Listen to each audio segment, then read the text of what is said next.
Hello everyone, welcome to Chirag's technology tutorial.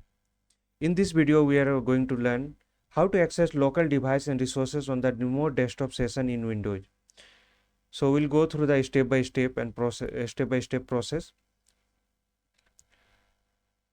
So first just take a remote of the system. So when it will come remote desktop connection pop-up window, there is option options.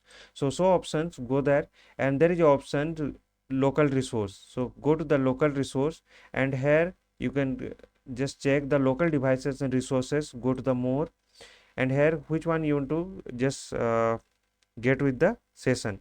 So first I'll show you. First, let me take the remote of the system.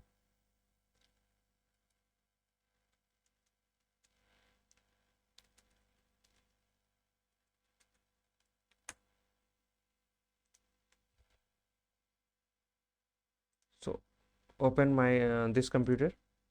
So here you can see only two drives are available there in this case. Now I want to just share the my local resources, means local. I have a C or D drive, I want to share with that. Go to the again MSTSC, go to the show options, and there is a local resources and more options. There is a drive and other things. If you want to just share, you can share with that. So I'm just checking with the drive, which drive you want to share. There is a C drive is there, application D drive is there.